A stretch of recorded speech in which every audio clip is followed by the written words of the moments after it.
Whoa, whoa, whoa, whoa, whoa, hold your horses, don't get too excited. This Manchester United team know how to flatter to deceive. We've been burned so many times, so let's approach this tactical analysis with a pinch of cautious optimism.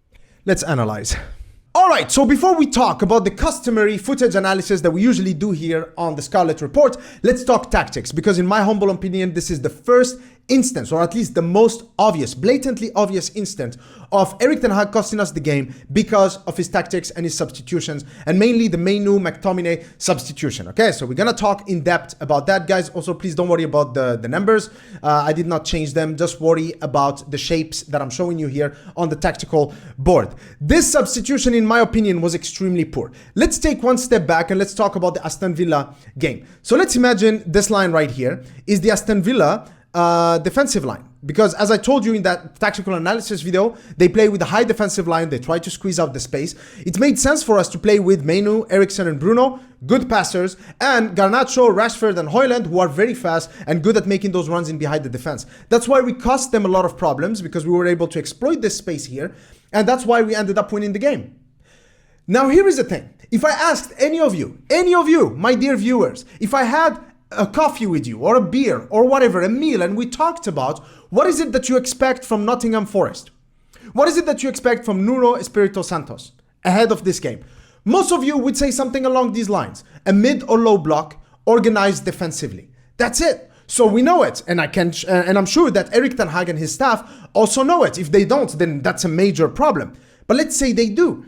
Then in that case, how would you think that being organized this way is actually the best way of exploiting, or at least turning whatever strengths they have into weaknesses? So in the start of this game, had Erik ten Hag actually started with Scott McTominay instead of Mainoo, in order to use him more in this advanced position, I would have accepted that. Because in my opinion, the way I see this tactical matchup between Manchester United and Nottingham Forest, they play a low block, they're compact, very well organized defensively.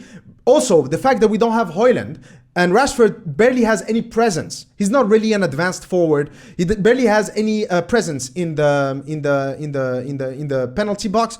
So you need some sort of physicality. If you told me that our plan would be to use McTominay as an agent of chaos, then that's a plan I would have been on board with. Now, Erik ten Hag did not do that. He changed it at halftime. McTominay for Mainoo. What I anticipated was exactly this. That means I expected something like Eriksen into a deep line playmaker, Bruno a little bit like an 8, more of a creative 8, and then McTominay more like a box-to-box, a shuttler, but someone who impacts the game here. That means he provides physicality and a presence in the box, and then Marcus Rashford can either play off him or even create overloads with Garnacho or Anthony on either wings. This to me, I thought, okay, this is what Erik ten Hag wants to do, and it makes logical sense to me. But that's not what happened. What happened was that Erik ten Hag literally substituted McTominay and Mainoo as a like-for-like replacement. But why? Mainoo is a much more superior deep line playmaker, and Mainoo did not play badly in the first half. So what does McTominay add in this area of the pitch that Mainoo was not already providing? McTominay contributes here. You put the ball wide, put boxes in the box, put balls in the box. You want someone with McTominay's presence and physicality and finishing. He's a very good finisher in the box. But that's not what we did. So what was Erik ten Hag's plan? Now, when you factor in other tactical changes, for example, Nuno's tactics at Nottingham Forest are actually quite sophisticated. Dominguez right here, a player I talked about as a potential Manchester United target a while ago. He actually was not playing as a winger. He actually was playing as an extra midfielder. You had Elanga a little bit wide, but also acting as a second striker. Gibbs White as your playmaker. Dominguez over here, Yates over here. So it was more kind of a diamond or a 4-2-2-2 kind of formation shape that they were playing, which caused us to actually lose the battle in midfield. In fact, Danilo, Yates, Dominguez, and Gibson White, all of them were way better than any of our midfielders. And that's because of this tactical tweaks. It's also caused a lot of problems for Aaron Wan-Bissaka and Anthony over here, as well as Dalot and Garnacho. Why? Because with Yates being able to drop in here, or sometimes Danilo, it meant that Montiel could actually move forward right here. They were able to create a back three, and then Garnacho and Elanga had no idea who they are supposed to mark, because there was just a lot of interchangeable movement in the center of the pitch from the Nottingham Forest players that caused us a lot of problem. All of these factors, McTominay, as well as these movements in the middle of the park by the Nottingham Forest players is exactly what caused us to concede the 2 goals and to lose the game. And that's exactly what I'm going to show you. So anyway, let's look at the footage.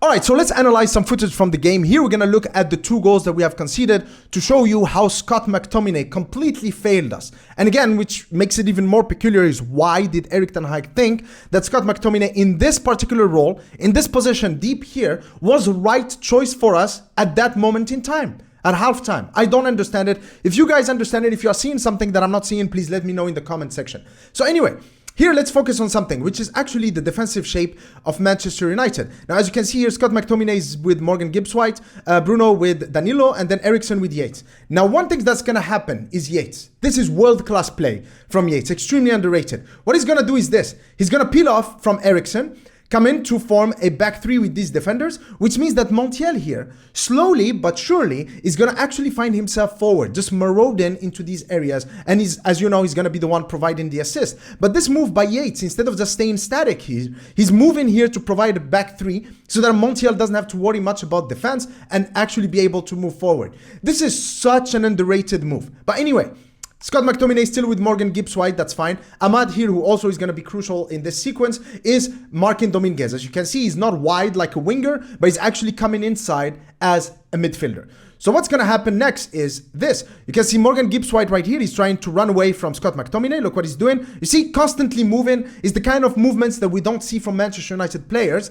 Moving, trying to move away, and then where we find him, it's the same sequence, by the way.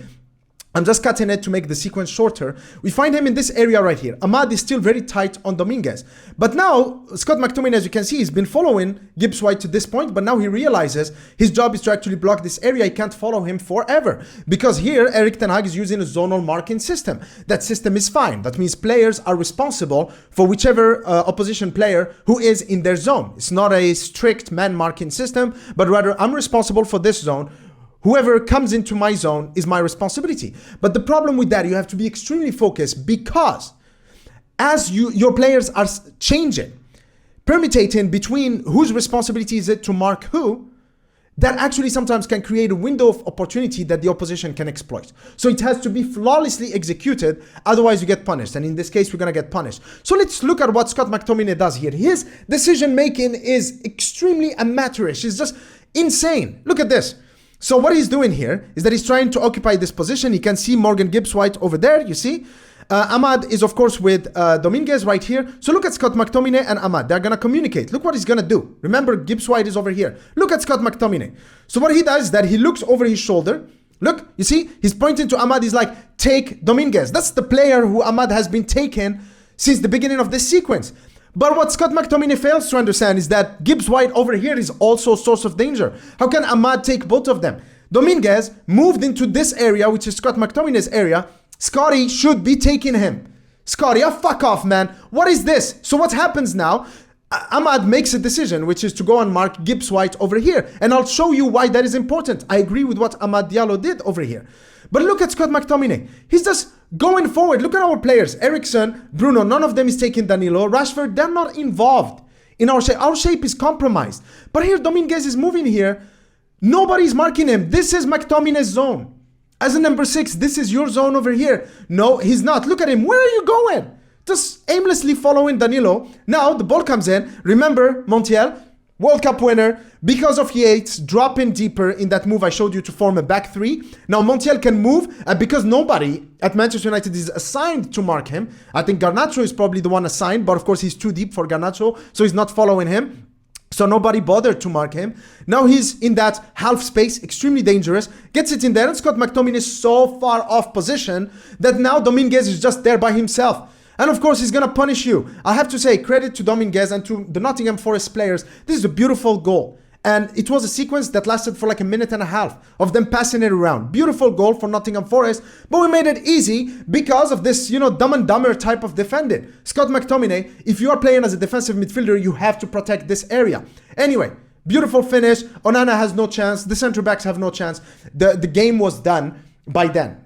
Okay, next, counter-attack, second goal. And we could have scored from this opportunity. We got like stung in the counter-attack. Now Scott McTominay over here, the ball goes wide. Now look at Scott McTominay, another peculiar choice that he's making.